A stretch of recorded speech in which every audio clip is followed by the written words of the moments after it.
What's good, everybody? It's your boy Banko Boxing, man. Hey, first time on the channel, make sure you hit that subscribe button, hit that bell icon. Check out some of the playlists I got on the channel. But anyways, guys, you seen the title.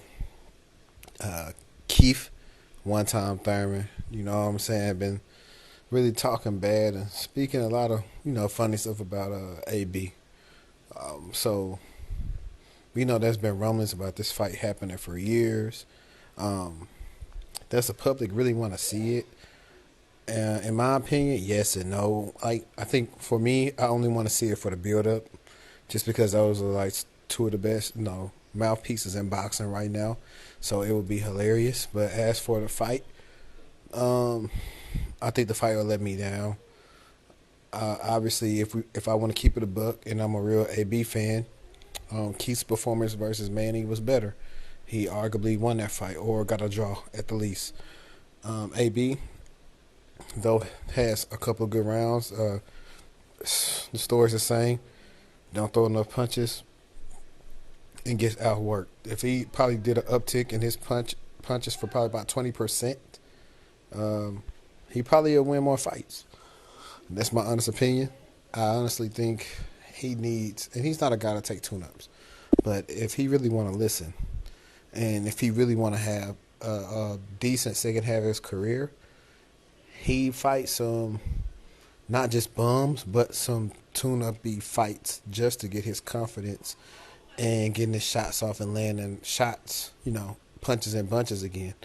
If he was to do that, then maybe on down the line, I might say, okay, him versus Keith Thurman might be competitive. But if he don't get his confidence back and how he can throw punches and stuff like that, this fight it's not going to be worth the money at all. I mean, people going to come, the theatrics of the ring walk, all that stuff, but you know what I'm saying? I'll be drained. I'll be honest. If I got to sit through, I beat that boy knowing, my boy lost. As for Keith Thurman, this will be an easier fight for him. He knows Broner's a smaller guy. He would come in and probably just try to bully Broner and try to stop him. We know AB got a good chin, but he has been down, so anything's possible. Any punch can change anything in boxing. As we know, AB actually has good timing and is a good counterpuncher. He's underrated with that and his defense. Even though he don't throw punches, people say he just go in the shell. He does have pretty good defense as well. As for everything, I don't even know if Keith's punching again. I hadn't really watched any of his interviews or nothing like that. I just been seeing like the headlines or tweets or whatever he's been saying. I do know AB's actually been like getting back in shape. As far as how good of a shape he in, I don't know. Same thing with Keith Thurman. That's another thing. Like, these dudes hadn't put like this. AB hadn't fought in a year. You know what I'm saying? He hadn't fought since January 2019. So that's a lot of ring rust, man. Well, granted, it's hard with this pandemic going on, but I have been seeing Coach Kevin Cunningham down there. He has some of his fighters down there. They're still training, they're running, they're staying ready, so they don't have to get ready. I think AB's in Cincinnati.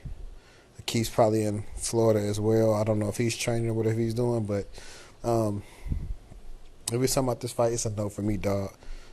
If I want to see Keith Thurman fight anybody, it'll be a Terrence Crawford, Errol Spence. He's beat Danny, he's beat Sean, he lost to Manny. Maybe him, a tune-up fight probably be a good tune-up for him. Would be probably Keith Thurman versus Andre Berto. Good tune-up. I mean, at this point, that's what it is. Also, decent fight for Keith Thurman coming back will be Keith versus Devin Alexander. That'll probably be a good fight for him. Fight at Southpaw. And who knows, after that fight, if he looks very good, they might try to feed him an arrow. So it's one of those things. And like I said, I already stated for AB.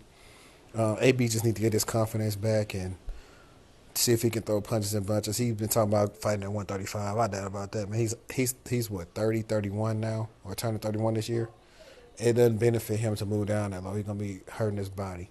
He'll be blowing up a lot after the fight. He'll be like way bigger than the people. I mean, So if he does move down there, man, and do good, he's not gonna get the credit he deserves. Most of those guys at 135 are very much unproven. The only way he possibly gives somebody respect, and this is wild because this wouldn't happen, and I'm an AB fan. But if he went down to 135 and like stopped Lomachenko or some crap like that, now if he did something like that, he might get some credit. But then people will be like, "Oh, he was too big and this and that." So his best bet for me really is to go to 140, um, work out some solid fights, man, get in title contention, get you a title against an opponent like Jose Ramirez, Regis. That Josh Taylor be tough. That might be a lot, from the chew on.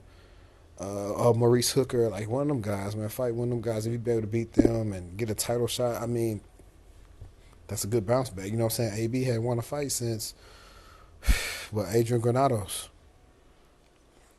I'm just keeping it honest, and I'm an AB fan. Same thing for Keith. If Keith, is fully healed and he can get better strength and condition and not blow up between fights, he still can be very competitive at 147 and has a chance to beat Errol, has a chance to beat Bud. And I'm just going to be honest with that. He still said, hey, I got an old, I ain't afraid to let it go. If you could beat me, beat me. But those are my thoughts on the rumblings between a potential Keith Thurman and Adrien Broner class, man. If you made this far in the video, please make sure you share this on your social media. Make sure you subscribe and you hit that like button. It's your boy Banco Boxing. I'm out.